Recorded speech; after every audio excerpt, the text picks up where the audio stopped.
ter seguido, antes, haver repelido desdenhosamente o seu conselho, com o que provocou a conspiração militar de que veio a ser vítima. O que, entretanto, verdadeiramente curioso se revela, e mesmo inexplicável, no caso de xenoglosse que apreciamos, é o fato de o médium repetir, articulando em sentido inverso as sílabas, as palavras que ia percebendo por meio da clareaudiência. Nas experiências de psicografia, numerosos exemplos se contam de escrita pelo espelho, consistindo no escrever o médium as palavras em sentido contrário, o que obriga o experimentador a ler refletida num espelho a mensagem. Psicologicamente, isto se explica pela inversão das correntes nervosas nos centros motores da linguagem escrita, mas, para a inversão das sílabas, tal explicação não colhe. Por outro lado, fora absurdo presumir-se que o defunto se exprimisse dessa maneira. Nenhuma dúvida há, pois, de que o fenômeno da inversão das sílabas foi obra da cerebração inconsciente do médium e é tudo que se pode afirmar com segurança, dado que a causa determinante do mesmo fenômeno se conserva psicologicamente inexplicável. Caso 8. Encerro a primeira categoria da presente classificação citando o caso recentíssimo de Teresa Neumann, a estigmatizada de Commingesfeld, na Baviera, que pronunciou palavras e frases em língua aramaica, o que quer dizer na língua de Jesus. Sendo um caso que todos conhecem, limitar-me-ei a resumir-lhe a parte que nos interessa. Teresa Neumann é filha de um alfaiate de Commingesfeld. Tem atualmente 30 anos e, no estado normal, é uma rapariga simples, de gênio alegre, de ardente fé religiosa. Deixo de aludir ao infortúnio que a pôs enferma, às suas visões de Santa Teresa e ao fenômeno dos estigmas, que lhe apareceram pela primeira vez na Semana Santa de 1926. Durante a crise dos estigmas, revive a paixão do Cristo e profere frases e palavras em língua aramaica, inclusive as que ele pronunciou na cruz. Nota a propósito o Dr. Wesley que o arameu era de fato o idioma que Jesus habitualmente falava e não o hebraico, nem o grego. Acrescenta que os evangelhos, no original, citaram as palavras do mestre em arameu, língua esta hoje inteiramente morta, a ponto de ser impossível reconstituí-la com fidelidade. Eis aqui uma amostra das frases ou palavras que a estática ha pronunciado no curso da crise dos estigmas: Salabu crucificado, Jedagé judeu, Chama Rabuni eu te saúdo mestre. Estas foram as palavras que Jesus proferiu no Jardim dos Oliveiras, Magera Baizebua Janaba, Janaba Magera Baizebua. Segundo a estática, estas as palavras que os apóstolos proferiram, quando Jesus foi traído, Abaxaboclaum. Pai, perdoa-lhes. Palavras ditas pelo Cristo, na cruz, Amém Amarnalash Janiatemi Be Pardeza. Em verdade te digo que hoje estarás comigo no paraíso. Palavras que Jesus dirigiu ao bom ladrão, noutra ocasião, em que diversos orientalistas eminentes a cercavam, a estigmatizada ouviu de novo as palavras ditas pelo mestre na cruz, entre elas a exclamação, Asti. Tenho sede, concordes. Todos aqueles orientalistas declararam que teriam enunciado esse pensamento por meio da palavra sachena. Ora, do ponto de vista teórico, é altamente sugestiva esta substituição de palavras, porquanto ninguém a tinha em mente, fato que o doutor Ponder assinala, exclamando, mas, então, de onde haverá Teresa tirado a inesperada e correta palavra asti? É um enigma que por nenhuma forma de sugestão se pode resolver. E, referindo-se a esse incidente, assim como ao de uma sentença completa em arameu, que a estigmatizada enunciou e que os eruditos que ouviam ignoravam completamente, o Dr. Wesley, a seu turno, pondera, não há modo de explicar se haja Teresa podido exprimir corretamente uma sentença até agora desconhecida dos eruditos que a cercavam, e que tenha podido empregar uma palavra arameia com que eles não contavam, se bem absolutamente correta. Presumir que a rapariga pôde ler um pensamento que, em momento algum, se concretizara na mente do professor Watts, nem na dos outros, será pura idiotice. Doutra feita, estando a seu lado o Dr. Watts, que é notável orientalista, a registrar diligentemente as palavras que ela ia proferindo, ouviu-a pronunciar uma frase arameia que não lhe pareceu correta. Observou então a estática, Teresa, isto não é possível. As palavras que disseste não são arameu. Respondeu ela, repeti as palavras que me disseram. Perplexo e duvidoso, regressando a casa, aquele doutor se deu pressa a consultar documentos arameus e num dos mais antigos dicionários desse idioma deparou com uma frase idêntica à que a moça pronunciara. Estes os fatos. Sobre o ser puro arameu a língua que ela fala, não pode haver dúvida, porquanto isso atestaram todos os eminentes orientalistas que a ouviram, entre os quais o professor Johannes Bauer, lente de teologia semítica na Universidade de Halle. Do ponto de vista da interpretação espiritualista dos fatos, o lado fraco do caso consiste em que as frases que Teresa Neumann pronuncia em língua arameia são quase sempre simples reproduções das que proferiram Jesus ou outras personagens dos evangelhos, frases que, com a respectiva tradução em línguas atuais, existem impressas nos livros e dicionários daquele idioma. Assim sendo, até certo ponto explicáveis parecerão os aludidos fatos, desde que se pode supor que Teresa Neumann, em estado de êxtase, possui a faculdade da telestesia, sob a forma de leitura, à distância, de livros fechados, faculdade cuja existência se acha experimentalmente demonstrada, sobretudo pelas numerosas e prodigiosas experiências ultimamente feitas, com a médium MRS. Osborne Leonard. Como se há visto, nos casos anteriormente referidos, ao contrário, as frases e palavras que os médiuns disseram em línguas que ignoravam foram construídas no momento, pois com essas frases e palavras respondiam eles a perguntas dos consultantes, o que taxativamente exclui a hipótese da leitura, à distância, em livros fechados. Ora, como todos convirão em que impossível é construir alguém frases originais em língua que totalmente desconheça, segue-se que, naqueles casos, logicamente inevitável se torna admitir a intervenção de entidades espirituais extrínsecas. Todavia, para sermos exatos, importa observemos que nos episódios de leitura em livros fechados, obtidos com MRS. Leonard, como nos que se conseguiram com o Restinton Moses, afirmavam as personalidades dos defuntos comunicantes que o prodígio se dava por intermédio delas e não por obra do médium, o que se poderia admitir, ou, antes, se deveria admitir em casos particulares, tendo-se em conta as admiráveis provas de identidade fornecidas, na época, pelas próprias personalidades. Mas, conforme o ensina a experiência, em matéria de faculdades supranormais, aquilo que um espírito desencarnado pode realizar, deve podê-lo igualmente, ainda que não tão bem, um espírito encarnado, desde que se ache em condições transitórias de incipiente desencarnação, qual seria o estado de transe.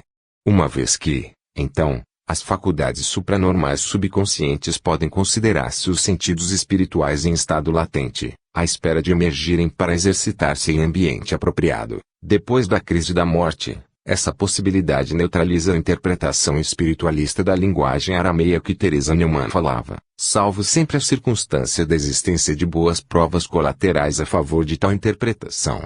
No caso em apreço, boas provas há desse gênero, embora insuficientes. Assim, por exemplo, a exclamação Asti. Tenho sede, forma absolutamente correta, mas contrária às opiniões dos orientalistas presentes, que teriam expressado o mesmo conceito por meio da palavra sachena. Quem ousaria, porém, afirmar que, na cruz, Jesus se haja expressado como querem os orientalistas, e não com a frase, igualmente legítima, de que se serviu a estática? De toda maneira, o fato é que se esta houvesse lido, à distância, em livro fechado, devera ter dito sachene e não asti, observação que temos por altamente sugestiva, visto excluir a hipótese telestésica para explicação de tão singulares incidentes, como por excluir qualquer forma de sugestão dos presentes. E ainda de relevar-se a frase pronunciada em língua arameia pela estática e ignorada dos orientalistas, frase que, ao que declarou a primeira, foi proferida pelos apóstolos quando souberam da traição de Judas. Não existindo escrita em nenhuma parte, semelhante frase não poderia explicar-se pela leitura em livros fechados. Com esta hipótese, ao contrário, se explicaria a frase arameia que o professor Wultz considerou errada, encontrando depois uma idêntica em dicionário antigo. Mas, se as duas frases precedentes não se podem explicar por meio de tais hipóteses, dever-se-ia então concluir no mesmo sentido, pelo que concerne a última. Finalmente, observarei que, em quase todas as línguas, as palavras não se pronunciam como são escritas, de modo que, se Teresa Neumann houvesse tirado, à distância, de um livro fechado, as frases que proferiu, não teria podido pronunciá-las com exatidão fonética, observação que reveste não pequena importância. Com isto, penso haver submetido ao juízo dos leitores tudo quanto se podia assinalar pró e contra a hipótese da intervenção de entidades espírita no caso da estática bávara. Restaria apenas responder ao seguinte quesito, admitindo-se por um momento que a estática se achasse realmente em comunicação com o mundo espiritual, Quem era a entidade que lhe transmitia em língua arameia as frases da paixão de Jesus? Os documentos de que disponho não me informam suficientemente acerca desse ponto, para que me sinta autorizado a externar qualquer opinião. A vidente percebia com frequência junto de si Santa Teresa, isto é, a santa cujo nome lhe fora dado, mas as palavras em arameu, que eram de sua parte repetidas foneticamente, ela as aprendia por clareaudiência e não se sabe, ou, melhor, ignoro se declarou alguma vez quem fosse a entidade que lhes transmitia. Acho mais provável que nenhuma declaração tenha feito nesse sentido e que ela própria haja sempre ignorado quem era a entidade. Deduzo desta observação que se me deparou em recente exposição do caso, muitos dos que vêm estudar de perto o fenômeno retiram-se convencidos de que a estática se acha em comunicação com uma personagem que não só viveu ao tempo de Jesus, como foi testemunha da sua paixão. Portanto, até estes últimos tempos, ninguém estava informado a respeito. Categoria 2. Casos de xenoglossia obtidos com automatismo escrevente, psicografia. Do ponto de vista científico, os casos que formam esta categoria são os melhores, por isso que o texto escrito em língua que o médium ignorava fica, como documento irrefragável, à disposição dos estudiosos, ao passo que, com os médiuns pelos quais falam entidades extrínsecas, quase sempre ocorre termos que fiar do perspicaz discernimento dos experimentadores, a menos que entre estes haja quem tome o encargo de registrar diligentemente as palavras que o médium profere, como se há visto. Na precedente categoria citamos diversos casos em que essa regra de indagação foi observada. Pelo que diz respeito a esta outra, previno que, embora seja ela mais rica de episódios, se apresentará, como a primeira, muito reduzida quanto ao número dos casos apreciados, devido ainda à forma anedótica em que eles, na sua maioria, são relatados. Mas, por felicidade, entre os que serão considerados, vários se contam de real importância e que, com toda razão, se podem ter por concludentes. Caso 9. Início rol dos casos desta nova categoria com um episódio magistralmente pesquisado pelo professor Richetti e por ele narrado nos Análises de Ciências Psíquicas, 1905. Pags. 317 a 353. Não é um caso que revista grande significado teórico, porquanto nele não há frases originais construídas no momento. Quer dizer que não se trata de uma conversação em língua ignorada, mas simplesmente da reprodução, em grego moderno, de longas frases que se encontram impressas em diferentes obras e que o médium fielmente transcreveu, por um fenômeno de visão clarividente das próprias frases. Trata-se, portanto, de uma fase preliminar dos fenômenos de xenoglossia. Como quer que seja, porém, achamo-nos em presença de um fato dessa ordem, porquanto, se, ignorando o grego, a médium chegou a transcrever longas frases nesse idioma, sem ter diante de seus originais, é que ela possuía faculdades supranormais de natureza das que já foram apreciadas, tanto mais que, a miúde, as frases correspondem a situações ocasionais. O professor Richetti não informou o nome da senhora inglesa que se prestou a tais experiências. Entretanto, desde que essa senhora tratou de si largamente numa longa e magistral autoanálise psicológica da sua mediunidade, penso não cometer indiscrição alguma, revelando quem ela é. É Mrs. Laura Finch, pessoa a quem o professor Richetti confiou a direção da revista inglesa Journals of Psychical Research, ramificação dos Análises de Ciências Psíquicas. Observarei, por fim, que, não me sendo possível reproduzir aqui a narrativa minuciosa do professor Richetti, distendida por 36 páginas daquela revista, limitar-me-ei a transcrever o resumo que dessa narrativa fez o autor no seu Tratado de Metapsíquica, Pag. 273. A senhora X, dama de uns 30 anos, jamais aprendeu o grego e está absolutamente provado que ignora essa língua. Entretanto, na minha presença, escreveu extensas frases em grego, nas quais se nota leves erros, que positivamente demonstram ter ela a visão mental das frases existentes em várias obras gregas.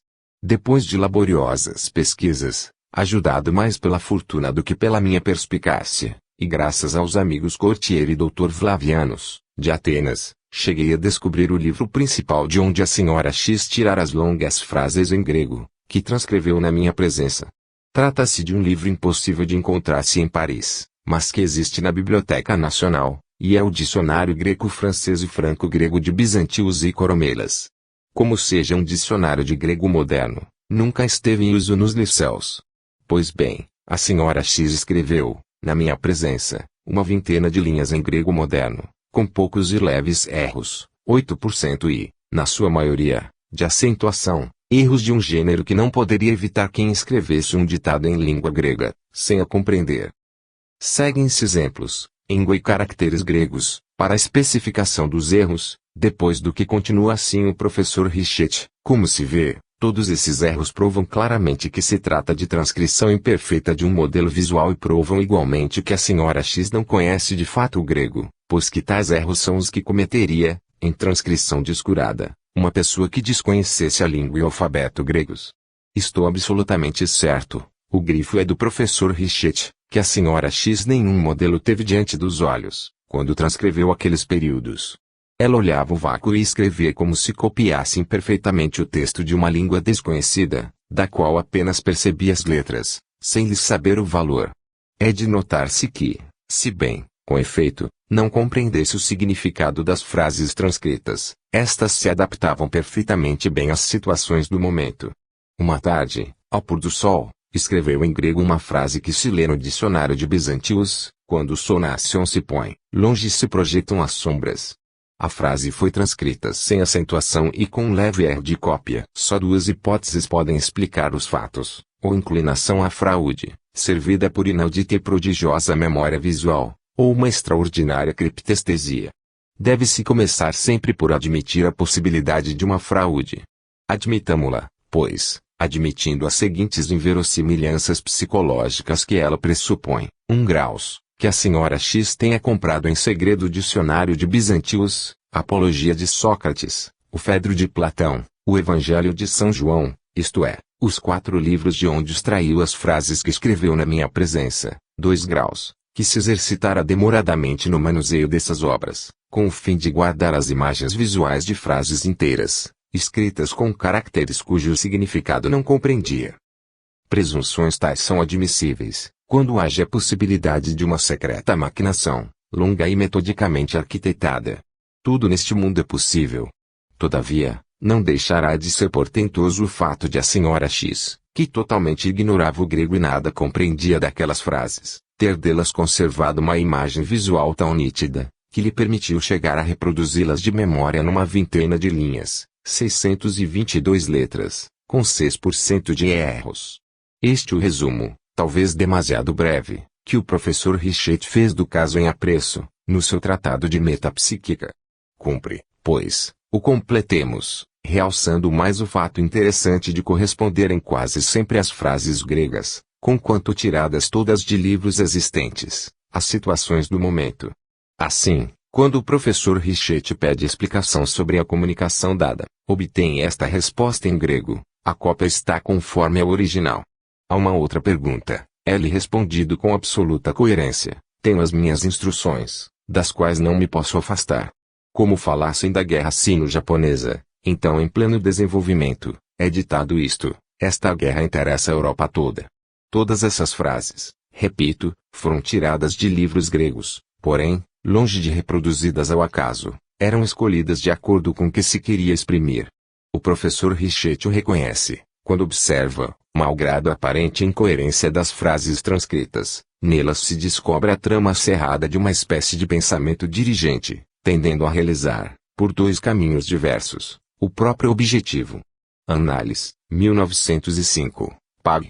356. Assim sendo, não parece inútil acrescentar-se que as transcrições do grego traziam frequentemente, por assinatura, o nome de um antepassado do professor Richetti, Antônio Agostinho Renoard, editor e bibliófilo, 1770 a 1853, que publicara diversas obras de autores gregos.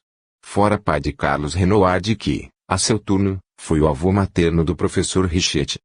A propósito de tais manifestações, informa este, passarei voluntariamente em silêncio outros indícios de natureza diversa, que tenderiam a fazer supor haja dado uma real intervenção do defunto meu antepassado.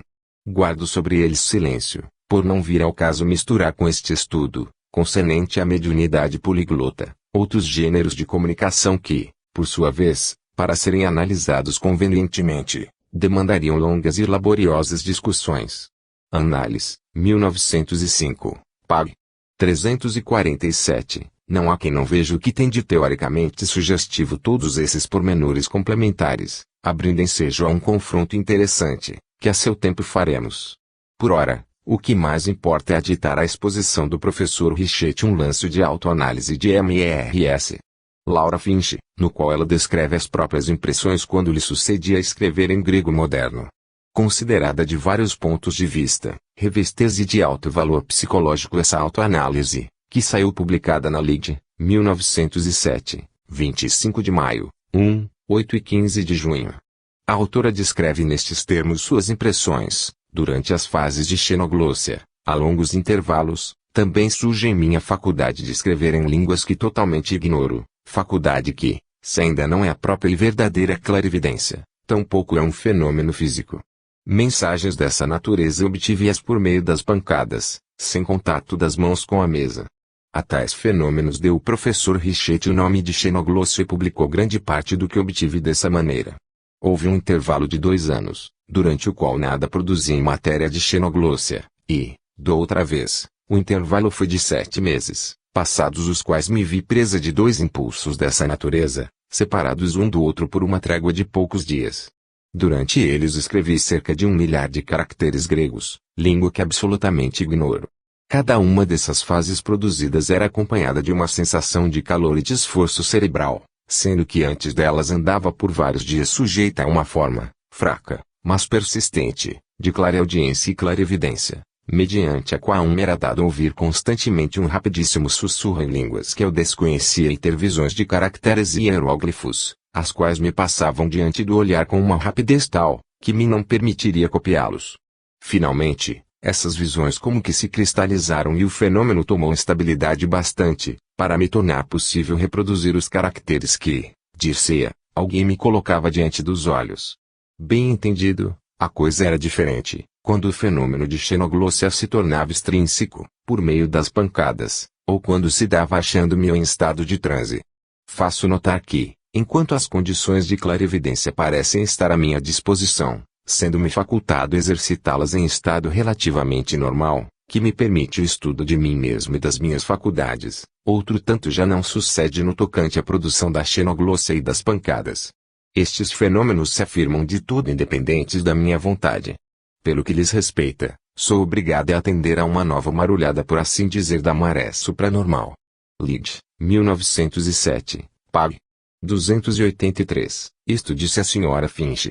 Do ponto de vista da rapidez com que, a princípio, lhe passavam por diante do olhar as visões dos caracteres e das frases em línguas que ela ignorava, cumpre-se acentue a perfeita analogia que esse fato guarda com tudo quanto hão descrito muitos psicômetras, relativamente às imagens dos sucessos de tempos idos, quando lhes passam pela visão subjetiva.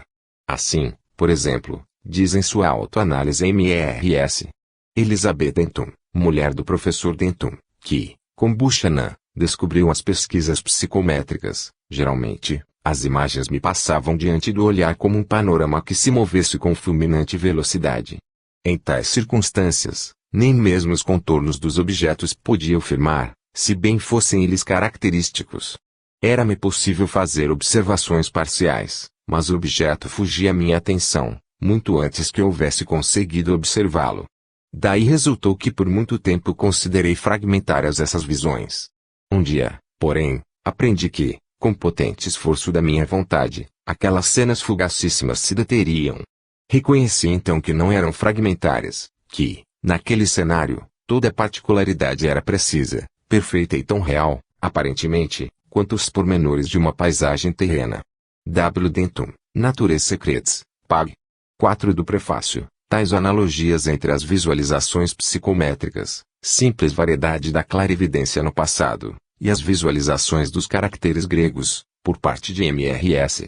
Finch, que se podem supor uma variedade da clarividência no presente, telestesia, se revelam interessantes, embora tudo concorra para fazer presumir que elas dizem respeito unicamente às modalidades com que se apresentam extrínsecas as visualizações supranormais, em geral, ao passarem do subconsciente ao consciente, modalidades que por ora se conservam misteriosíssimas, mas que, seja como for, não podem dar o fio da meada reveladora da gênese dos fenômenos. E o professor Richetti está tão persuadido de que, por enquanto, É imperscrutável essa gênese, que, respondendo a Marcel Mangin, o qual formulara 4 hipóteses para explicação do caso em apreço, assim se exprimiu, as observações de Marcel Mangin, a propósito do caso de xenoglossia que relatei, apenas provam até que ponto nos achamos impotentes para fabricar hipóteses, porquanto as que ele aventou, embora demonstrem o engenho do autor, não são de natureza a constituir eixo da discussão. Parece-me mais sábio declarar sinceramente, não sabemos, não compreendemos. Análise, 1905, pág. 602, e nessa prudente atitude persiste ele, mesmo no seu tratado de metapsíquica, onde nenhuma hipótese propõe para explicação dos fatos, terminando com estas palavras o respectivo capítulo. Por ora, devemos limitar-nos a considerar os fenômenos de xenoglossia quais raros e singulares assinalamentos que se acumulam a serviço da ciência metapsíquica do futuro, isto é, de uma ciência cujas conclusões ninguém se acha apto a antecipar. Por minha conta, como já se viu querendo explicar naturalisticamente a limitada secção dos fenômenos de xenoglossia, análogos ao de que se trata, havia eu concedido a hipótese da leitura à distância, em livros fechados telestesia, a importância que ela merece. Assim procedi, pelo fato de que, odiernamente, depois das magistrais e concludentes experiências, realizadas com a médium MRS. Osborne e Leonard, por muitos pesquisadores, entre os quais diversos membros da Society for Psychical Research, e, sobretudo, depois das memoráveis experiências do reverendo Drayton Thomas com a mesma médium, está experimentalmente demonstrado, quase direi exuberadamente provado, que o fenômeno da leitura à distância em livros fechados, conquanto pertence ao rol dos mais raros em fenomenologia metapsíquica, se efetua, certissimamente, a despeito da nossa impotência para compreendê-lo. Assim sendo, daí decorreria, como consequência lógica, que nos casos de pseudoxenoglossia, análogos ao que estamos considerando, pareceria legítimo explicar-se o fenômeno pelas tais variedades de manifestações telestésicas, inerentes à subconsciência humana.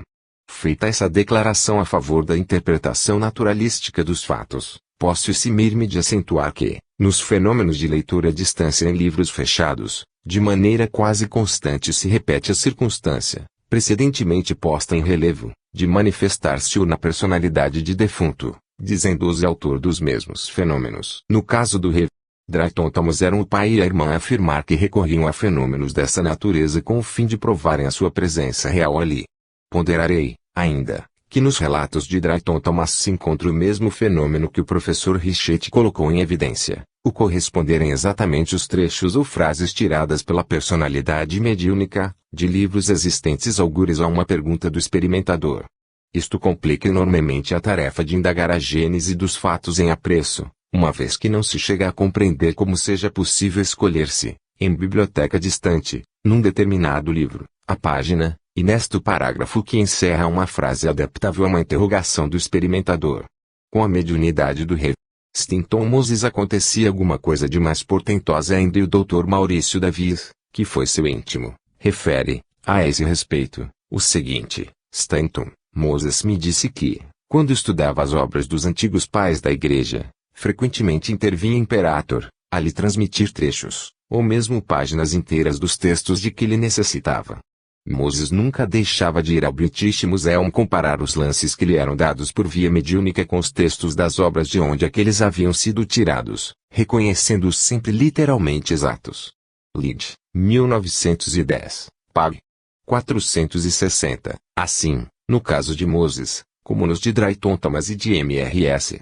Finch, apenas se tratava de mera transcrição, à distância, de frases ou páginas extraídas de uma obra existente, mas quem ousaria sustentar, sem prudente reserva, que isso se pode dar por obra da subconsciência do sensitivo e não por obra das entidades espirituais que constantemente se manifestam em tais circunstâncias? É o que principalmente ressalta, no caso de M.R.S. Finch, em que não se tratava apenas de frases atinentes às situações do momento, porém de frases escritas em língua que a médium ignorava. Ora, devendo por força a inteligência que as escolhia conhecer-lhes o significado, logicamente se impõe a conclusão de que, não podendo estar em jogo a subconsciência da médium, necessariamente o fato era devido ao defunto que se afirmava presente a quem, quando vivo, fora familiar a língua usada mediunicamente. Também ponderarei que no caso que apreciamos essa interpretação se veria reforçada pela circunstância de ser ela diametralmente contrária às convicções materialistas da médium, o que exclui a hipótese das personificações subconscientes. Com efeito, é de notar-se que, na sua autoanálise, Mrs. Finch declara explicitamente: não creio na sobrevivência da alma e, pessoalmente, não sinto a necessidade de tal crença. Decorre daí tornar-se ainda mais notável um fato das mensagens em língua ignorada, trazendo a assinatura de um defunto antepassado do professor Richetti que, além disso, fora editor de obras gregas. A esta circunstância de fato importa-se junte outra, a de Mrs. Finch, que tem convicções positivo-materialistas, afirmar de modo decisivo a existência e a sobrevivência da alma, quando em transe.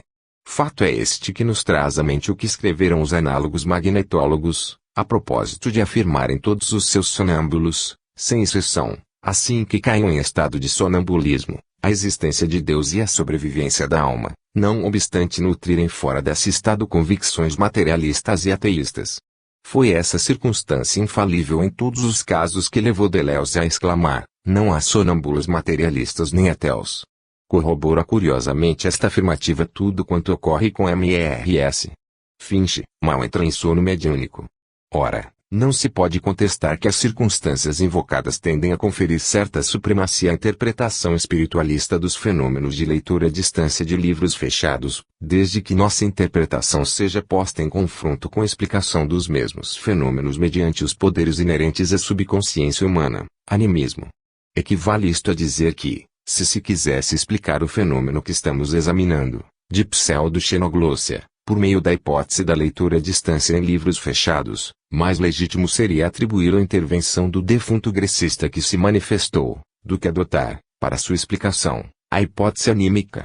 Como quer que seja, não me pronuncio a respeito, visto que os fenômenos de pseudo-xenoglossia, em que o sensitivo transcreve frases existentes em alguma parte, mas não são do que uma fase preliminar dos verdadeiros fenômenos de xenoglossia, estes em que o sensitivo fala ou escreve realmente numa língua que desconhece, ou, por outra, construindo no momento as frases próprias a responder às interrogações do consultante, fenômenos que se não podem explicar, de maneira alguma, com os poderes da subconsciência, os quais, embora maravilhosos, não são capazes de realizar o impossível. Impossível é que um indivíduo, que jamais tenha conhecido outra língua senão a própria, entesoure no seu subconsciente uma personalidade poliglota e inútil, capaz de falar e conversar numa dúzia de idiomas.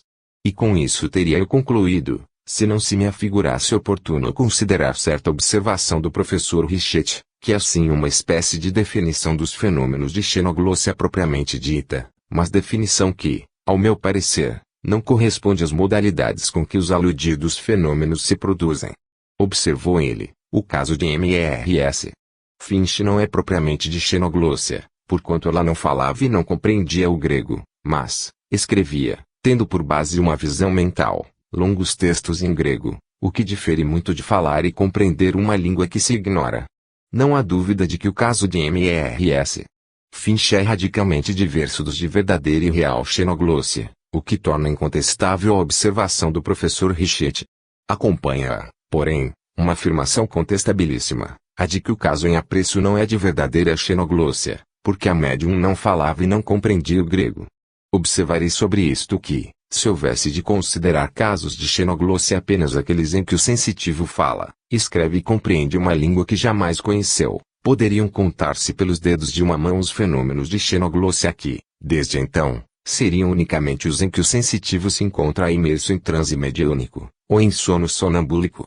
Em tais casos, porém, não é ele, a rigor, quem compreende a língua em que conversa e sim a outra personalidade que, como já foi dito, não pode ser uma personalidade subconsciente, pois que a subconsciência humana não é dado conhecer uma língua que a personalidade consciente ignora.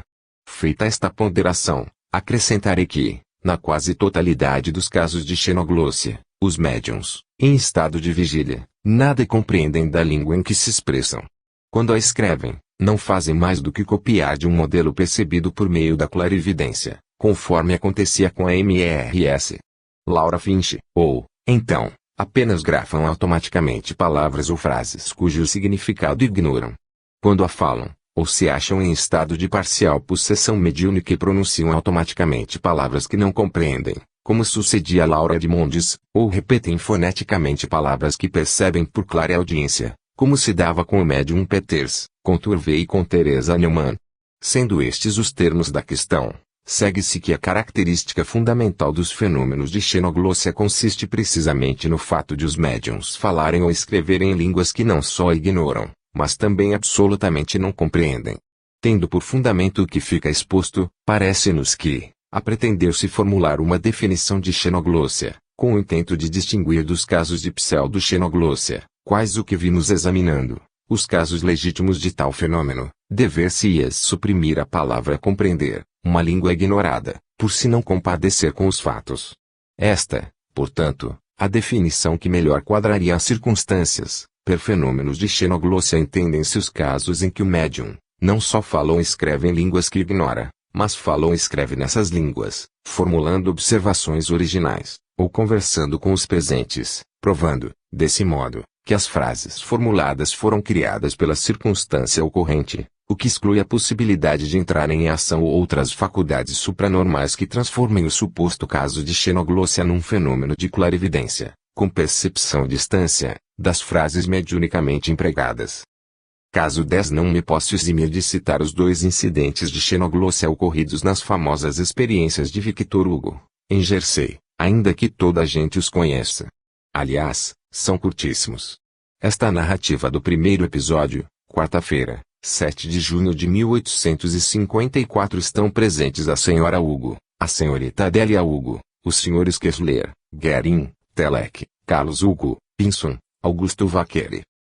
O senhor Pinson, incrédulo, senta-se à mesa juntamente com Carlos Hugo e pede-lhe permitam dirigir à entidade uma pergunta em inglês. Por isso que o médium Carlos Hugo absolutamente nada sabe desse idioma. Começando a mesa a agitar-se, Carlos Hugo pergunta quem é o espírito presente. R. Frater tuus.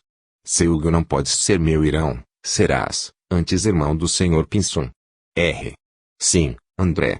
Ninguém sabia que o senhor Pinson tivera um irmão chamado André, que se ausentara de casa havia mais de 12 anos e do qual a família não mais tivera notícias. O senhor Pinson dirigiu à entidade uma pergunta em inglês e a mesa lhe respondeu em inglês.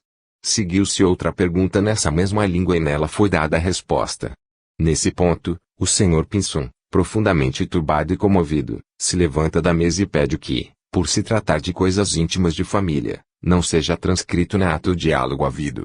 Este é o primeiro incidente, com respeito ao qual, em atenção ao pedido do consultante, não se registrou em ata o diálogo travado em inglês, o que é deplorável. Em todo caso, o próprio fato de o consultante mostrar-se profundamente perturbado com a resposta que obteve da mesa subentende a correção da forma em que estas foram dadas, tanto mais quando no diálogo, em língua que o médium ignorava, manifestamente se continha ótima prova de identificação pessoal do defunto que se comunicava. Faço notar que esta última circunstância serve também para neutralizar a objeção, aliás graciosa, que se poderia formular contra este incidente de xenoglossia, a de que, sentado à mesa mediúnica, o senhor Pinson houvera podido sugerir subconscientemente ao médium as respostas em língua por este ignorada. Desde porém, que as aludidas respostas foram de tal modo inesperadas e condizentes com a realidade, que perturbaram e comoveram aquele que as recebeu, forçoso é se reconheça que elas não podem ter sido obra do subconsciente do senhor Pinson. Agora, o segundo incidente, 12 de junho de 1854. Estão presentes a senhora Hugo, Victor Hugo, a senhorita Adélia Hugo, Carlos Hugo e o senhor Pinson. P. Quem está presente? R. Byron. O senhor Pinson pergunta-lhe em inglês, Is Montague alive or dead? Montague está vivo ou morto? R. Alive, vivo. Victor Hugo sai. Guerin poderias formular em inglês e em versos alguns pensamentos? Posso. Fala. You know what you ask, não sabes o que pedes. Queres com isso dizer que não podes ditar versos? Não. Então não os queres ditar? Não quero. A mesa se agita, treme, gira sobre si mesma. Quem é o espírito presente? Nenhuma resposta e a mesa continua a agitar-se violentamente. Por fim, veio deletreada a palavra. Scott. És Walter Scott? Sou. Tens alguma coisa a dizer? Tenho. Como a senhora Hugo e Carlos não conhecem inglês, quererás falar em francês? Não. Pois bem, fale então em inglês. W's Covex Notitibard, Sliris Broken. Slast Song Sing, Slast Old Spoken. O senhor Pinson traduz o dístico obtido, não atormenteis o bardo, sua lira quebrou-se. Ele ha cantado seu último canto e há dito a sua última palavra. Como se vê, trata-se de um dístico muito bonito e muito apropriado, que a mesa improvisou em língua desconhecida do médium. Victor Hugo, que conhecia o inglês, se ausentara antes que se desse o episódio e a subconsciência do Sr. Pinson certo não era capaz de improvisar e de sugerir subconscientemente ao médium aqueles versos. Este não é o momento de indagarmos se Walter Scott e Byron estavam presentes ou não, mas unicamente de saber se se trata ou não de um fenômeno de xenoglossia. A mim me parece que neste segundo episódio, ainda mais do que no primeiro, se deve concluir pela afirmativa. Caso 11 disse em começo que, apesar de ser abundante a mercê dos fatos que colecionei, também nesta segunda categoria o número dos casos citados seria muito limitado, devido à forma por demais anedótica, ou por demais reticente, em que na sua maioria se encontram narrados. Dado isto, inútil não será um exemplo confirmativo do que alego, para realçar a circunstância, que muito humilde ocorre, de ter-se a impressão de estar diante de episódios genuínos e importantes, mas que, entretanto, não podem incluir-se numa classificação científica, pela razão de que os relatores, ou por descuido ou por conveniências sociais, se abstêm de fornecer os nomes dos protagonistas ou das localidades onde os fatos se produziram. O caso que passo a referir foi publicado originariamente pelo Times, de Londres, 18 de agosto de 1922, ao qual foi comunicado por um de seus redatores, que ao tempo viajava pelo Japão. De Honolulu, nas Ilhas Hawaii, escreveu ele nestes termos: mal sairemos do arquipélago das Hawaii, as flores mais belas do Pacífico. O comandante do Makura me deu a ler uma carta que recebera de Honolulu, contendo a narrativa de um dos mais singulares episódios, de caráter mediúnico, de que já tive notícia. Neste momento, os fatos aí expostos estão sendo investigados a fundo por eminente arqueólogo e é provável que venham a ser publicados com todas as minúcias. Não posso, porém, resistir ao desejo de lhes comunicar o introito. Numa das ilhas Hawaii vive uma senhora inglesa, mãe de numerosa prole, Mrs. B., cujo avô foi missionário neste arquipélago. Pois bem, desde alguns anos, recebe ela estranhas mensagens mediúnicas de defuntos que viveram em países distantes e em época muito remota. Recentemente, tive ocasião de viajar com o marido no Makura, cujo comandante, tendo sabido qualquer coisa acerca de suas faculdades psíquicas, lhe pediu o favor de fazê-lo assistir a alguma experiência do gênero. Ela aqueceu, sentou-se à mesa, tomou da pena e ficou, sem maior concentração de pensamento, à espera de que alguma entidade lhe impulsionasse a mão, tal qual o faria um telegrafista que se dispusesse a receber um telegrama. Ao cabo de algum tempo, exclamou: que pena! Quem se apresenta é o oriental que escreve lá a seu modo. Ao que parece, noutras ocasiões recentes, ela assistira ao fenômeno de sua mão escrever singulares hieróglifos, em que predominavam as linhas retas e que vagamente lembravam certos escritos orientais. Dessa vez, escreveu durante cerca de 20 minutos e, mal se deteve, a senhora B entregou o documento ao comandante que se propôs desvendar o mistério, submetendo-o à análise de algum orientalista. Passados poucos dias, mostrou-o a 2 indianos vindos a negócio às ilhas Fiji, os quais, porém, nada compreenderam do que ali estava. Cientificada desse insucesso pelo comandante, a senhora B, pesarosa, exclamou: e eu bem devia imaginar que nada de sério podia haver naqueles arabescos. Eis, no entanto, que, em novembro último, embarcou no Makura o professor G., um dos mais eminentes arqueólogos do mundo, e o comandante, aproveitando a ocasião, lhe apresentou o documento de que se trata, guardando silêncio sobre suas origens. O professor olhou e logo prorrompeu em exclamações de espanto, ao mesmo tempo em que perguntava ao comandante como se tornara senhor de tal escrito. Em resumo, é este o surpreendente veredicto da ciência. O documento era um excelente exemplar de escrita hierática, sendo esta a forma popular dos hieróglifos de que usavam os sacerdotes, forma que prevaleceu na Ásia Menor, cerca de 5.000 anos antes da era cristã.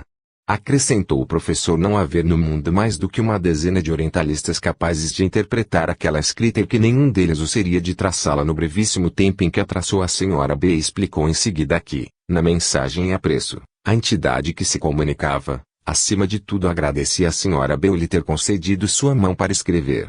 Acentuava com certo espanto a diferença enorme na maneira por que hoje se viaja, em confronto com os tempos em que ele vivera, estabelecendo a esse propósito comparação entre uma viagem em dorso de camelo e uma num paquete como aquele, o que lhe sugeria considerações sobre a cena que no momento se desenrolava na câmara do comandante. Por fim, fornecia a este notícias relativas às condições do tempo e do mar. A carta a que me referi ao principiar esta comunicação, dizendo que o comandante acabara de recebê-la, continha anterior mensagem escrita do mesmo modo que a primeira. Vai ser enviada, para a respectiva interpretação, ao professor G., que ainda está ocupado em traduzir o primeiro documento, consultando seus livros. Vi apenas o segundo e sei os nomes de todos os protagonistas. Os documentos são examinados com verdadeiro espírito científico, cumprindo-me acrescentar que nenhuma das três pessoas que tiveram parte no caso é dada ao estudo do psiquismo, nem o professor G., apenas homem de ciência, nem o comandante do Macura, escocês natural da Nova Zelândia, nem a senhora B., que, mãe de numerosa prole, não quer de maneira alguma que a considerem médium. Seja como for, o que é certo é que ela jamais teve a menor ideia do que poderia ser a escrita hierática. Assim sendo, como se explicará o fenômeno? Há em tudo isso alguma coisa que transcende a fantasia do mais audacioso dos romancistas. Semelhante fato parece infinitamente mais assombroso e dramático do que certos episódios narrados pelo próprio Rudyard Kipling. Quanto a mim, deixo claro ser este o único fato mediúnico que me torna propenso a aceitar uma explicação espiritualística para os fenômenos dessa espécie. Francamente, não logro descobrir escapatória alguma para os incrédulos. Leeds, 1923, pág. 537. Esse é o relato de um jornalista redator do Times e, realmente, diante de um caso de tal natureza, não há e não pode haver escapatórias para os sépticos. Ele demonstra positivamente, baseado em fatos, sem contestação possível, a intervenção de uma entidade espiritual independente da médium, visto que, desta vez, não restaria aos sépticos, sequer, a possibilidade de agarrarem-se ao último recurso, representado pela hipótese da memória ancestral, porquanto nenhum ousaria afirmar que, entre os antepassados da senhora B., se conte um indivíduo que tenha vivido há 5.000 anos, aproximadamente, nos impérios da Ásia Menor, ou algum antepassado arqueológico, a tal ponto familiarizado com a escrita hierática, que haja deixado atavicamente impresso na subconsciência da médium um traço tão acentuado de tais conhecimentos, que a pusesse em condições de escrever com nitidez em tempo excessivamente breve uma longa mensagem naquele gênero de escritura.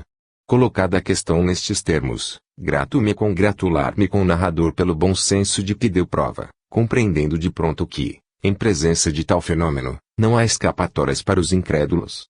Isto posto, fácil é de compreender-se a sensação de contrariedade científica que se experimenta ao ter-se de reconhecer que o episódio referido, embora se apresente com todas as características dos fatos genuínos, não pode ser utilizado para indagação das causas, porque o relator se absteve de publicar os nomes dos protagonistas, limitando-se a designar a localidade e o paquete. Admite-se que ele não se sentisse autorizado a fazê-lo, por não querer a senhora B ser tida como médium e por não desejarem o professor e o comandante que seus nomes viessem a público, ligados a um portentoso fenômeno mediúnico, arriscando-os a comprometer seus interesses profissionais. Tudo isso se pode admitir e mesmo reconhecer como boas e indubitavelmente legítimas essas razões, aliás frequentes nas narrativas de fenômenos congêneres. Mas, nada disso impede que, as mais das vezes, elas tragam como consequência tirar todo o valor científico dos fatos narrados. Este o caso, no tocante ao magnífico episódio que acabo de reproduzir. Por felicidade, como se verá, outros episódios existem, análogos em tudo a esse, que se apresentam autenticados por toda a documentação que se possa exigir para incluí-los numa classificação científica. Caso 12 o que se segue, semelhante ao precedente, já se apresenta suficientemente documentado, em relação a quantos do mesmo gênero se citem, além de outros irrecusáveis. Tomo a Lid, 1904, pág. 429, sendo que, Para lhe dar todo o valor, Mister se faz que eu ministre algumas informações sobre a personalidade do protagonista, Sr. Gijanor Browne, rico banqueiro de Melbourne, que começou a interessar-se, mas sem entusiasmo, pelas experiências mediúnicas, quando 2 de seus filhos revelaram faculdades dessa natureza. Logo, porém, a elas se dedicou com fervor, em consequência de haverem esses seus 2 filhos perecido no naufrágio do iate de sua propriedade, durante um cruzeiro desportivo.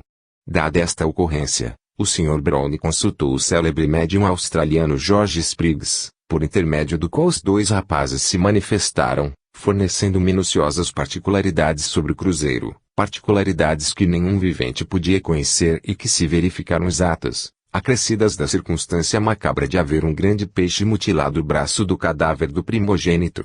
2 dias mais tarde, foi pescado um tubarão, em cujo ventre se achou o braço do moço, com uma parte do colete onde se encontrava o relógio, que parara na hora precisa indicada pelo defunto como sendo em que submergiram com o barco. 2 livros importantes publicou Gijanor Browne, acerca de suas próprias experiências, intitulados Tio Litrut e Tigranhalti. Obras que foram tidas em muita conta por Friedrich Miers, que delas extraiu longas citações para sua grande obra A Personalidade Humana. O relato a que me reporto existe em forma de uma entrevista, na qual o banqueiro Browne comunica ao Sr. Carlos Briggs, redator da revista espiritualista Tia Arbinger Flight pormenores complementares de um caso de xenoglossia referido em Tio Litrut. Carlos Briggs diz: o Sr. Browne me expôs de que modo chegou a verificar a autenticidade linguística da escrita hieroglífica que ele publicara pág. 80 do seu livro Tio Litrut. Como esses informes ainda se não tornaram públicos, consideramos de grande interesse para todos publicá-los. Resumirei, antes de tudo, o fato da produção dessa escrita, qual se lê no livro em questão. Um dos filhos do Sr. Browne possuía faculdades mediúnicas e fora durante algum tempo influenciado por uma entidade que o fez escrever em caracteres ditos persas. Certa noite em que havia sessão, a filha do Sr. Browne, que possuía a faculdade de vidência, anunciou que divisava por detrás do irmão o fantasma de um persa, acrescentando que este sem dúvida se dispunha a fazê-lo escrever pois havia colocado uma das mãos sobre a cabeça do rapaz e com a outra lhe segurava o pulso. De súbito, a mão do médium entrou a escrever rapidamente em persa no idioma que se afirmava ser autêntico persa e, malgrado a velocidade com que escrevia, as letras surgiam nítidas e regulares, como numa litografia. Foram ditadas dessa maneira numerosas páginas, das quais o Sr. Browne publicou um facsímile no seu livro, acompanhado de uma nota em que pede àquele de seus leitores que porventura chegasse a decifrar o que ali está escrito, a fineza de enviar ao autor a tradução. Naturalmente, ele não se limitou a essa indagação pública. Mostrou algumas das folhas ao Dr. Fig, de William Stone, doutor orientalista. O espírito do persa aparecia constantemente à filha do Sr. Browne militarmente uniformizada oriental, com um turbante na cabeça. Informara que fora príncipe e que morrera havia mais ou menos 600 anos. O Dr. Fig examinou a escritura e declarou que absolutamente não se tratava de persa, acrescentando: caro Sr. Browne, enganaram-no. Alguém se divertiu à sua custa. O outro respondeu: foi-nos dito que se tratava de persa antiquíssimo e, não obstante o seu parecer, aguardo confiante se confirma o que nos disseram. Sem de modo algum desanimar, entregou-lhe a um seu amigo, o Sr. Carson, que estava de partida para a Inglaterra, algumas folhas da aludida escritura, pedindo-lhe que apresentasse aos peritos orientalistas do British Museum. Assim fez o Sr. Carson e dessa vez com pleno êxito. O orientalista, guarda dos antigos manuscritos do British Museum, depois de longamente analisar as páginas hieroglíficas, informou que no museu existiam lápides, antigas de 7.000 anos, onde se viam esculpidas letras em tudo semelhantes àquelas. Informou igualmente que tal idioma era conhecido sob o nome de tártaro-persa, que ele possuía a chave alfabética para decifrar a escrita que lhe fora confiada e que se dispunha a traduzi-la, para servir a quem lhe enviara. Por essa tradução se verifica que a mensagem contém uma cuidada descrição de tudo quanto a mesma entidade já dissera com auxílio da mediunidade da filha do Sr. Browne, isto é, que fora príncipe, que seu pai o fizera abraçar a carreira das armas. O seguir, descrevia as condições da antiga civilização persa e os acontecimentos da sua vida. Essa é a interessante validação do episódio de xenoglossia que o Gijanor Browne narrou no seu livro Tio Litrut. Tenho neste momento diante dos olhos o facsímile da página em persa, publicada pelo autor no livro citado. São nítidos os caracteres, nos quais prevalecem as linhas curvas e os entrelaçamentos em sentido horizontal, semelhantemente aos caracteres turcos. Com efeito, confrontando-os da página em persa com os caracteres esculpidos numa antiga moeda turca de 2 soldos, tenho para mim profano como sou que se trata de caracteres de uma mesma língua. É de lamentar que na exposição acima transcrita não se haja reproduzido por extenso algum trecho essencial da tradução, nem se tenha informado o nome do orientalista que interpretou a escrita. Cumpre, porém, não esquecer que ali não há precisamente uma narrativa e sim, apenas, uma entrevista, destinada a servir de anúncio prévio da publicação integral dos fatos, publicação que, com efeito, apareceu mais tarde na revista Tiarbinger Fleet.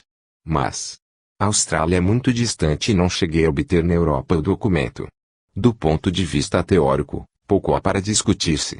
O caso é literalmente análogo ao precedente, porquanto a impossibilidade de improvisar uma mensagem em língua hierática é absolutamente idêntica à de improvisar uma na antiquíssima língua tártaro-persa. Decorre daí que, pelas mesmas considerações anteriormente expendidas, também desta vez a ninguém será possível agarrar-se ao recurso extremo da memória ancestral, não restando, pois, a quem quer que seja, senão resignar-se a aceitar a interpretação espirítica dos fatos, muito embora venha isso a ser um bocado amargo para uns tantos opositores sistemáticos, que hão declarado não desejarem seja assim, por experimentarem invencível aversão à ideia da sobrevivência após a morte do corpo. Acontece, porém, que a pesquisa científica da verdade nada tem que ver com as opiniões, nem com as preferências dos indivíduos. Caso 3 Este outro episódio não é de tanta sensação como os 2 últimos, visto que apenas se trata de uma mensagem em latim. Entretanto, como nem o médium, nem nenhum dos presentes conhecia essa língua, o fenômeno de xenoglossia resulta igualmente válido e eloquente. Tomo o opúsculo de Henry Salce, diz Previs. Envoe lá. Refere aí o autor suas próprias experiências mediúnicas, experiências a que chegou através do hipnotismo. Foi hipnotizando seus pacientes com objetivos terapêuticos que ele involuntariamente esbarrou com as primeiras manifestações mediúnicas, às quais se consagrou com interesse, persistindo em empregar o hipnotismo para conseguir o sono mediúnico nos aludidos pacientes. No caso que consideramos, a sonâmbula era uma mocinha de seus 18 anos, que ele chama Bedete, ocultando-lhe o verdadeiro nome. Por seu intermédio manifestava-se uma entidade que dizia ter sido, em vida, eclesiástico e mandava que lhe chamassem o grão-vigário, declarando não poder revelar o seu nome verdadeiro por motivos de família. Falava com grande facilidade, clareza e eloquência pela boca da médium, intercalando de contínuo, em seus discursos, frases latinas, cuja tradução ele próprio dava, uma vez que nenhum dos presentes entendia patavina de latim e menos que todos a médium. Recomendava aos que se reuniam em sessão que orasse com fervor e convicção, antes de iniciá-la, e a prece que, em consequência, se fazia acrescentava frequentemente um oremos, em latim. No dia 4 de dezembro de 1911, o grão-vigário, a pedido dos presentes, fez que o médium escrevesse o texto latino do último oremos por ele recitado, assim como a sua tradução, e convidou os assistentes a juntá-lo à prece que dirigiam a Deus. Aqui está o oremos, com a mensagem que o precedeu, e a tradução de ambos. Mensagem: Impleate dominum ones petitiones tuas.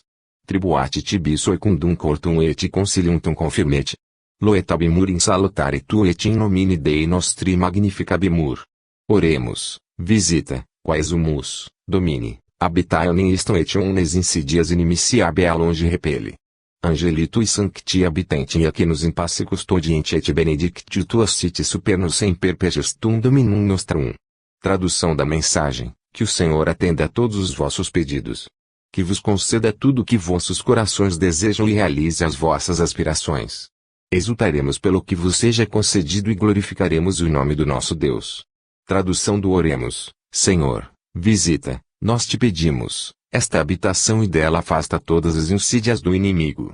Que os teus santos anjos habitem e nos guardem em paz, que a tua bênção sobre nós desça sempre, por Jesus Cristo Senhor nosso.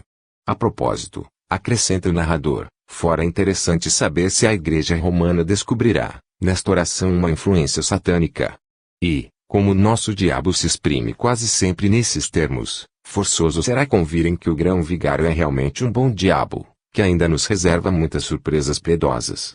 Contudo, No momento, fiquei perplexo com relação ao valor daquela prece latina, assim como da sua tradução, dado que nem eu, nem qualquer dos presentes éramos aptos a lhes verificar a exatidão. Fui ter com o professor Rosigneux, que ensina grego e latim, e, ao pôr ele os olhos no texto latino, que lhe mostrei em primeiro lugar, exclamou: "Oh! Mas isto é latim de convento", disse, escrito por um padre. As palavras estão mal combinadas. A tradução é boa, mas, por sua vez, cheira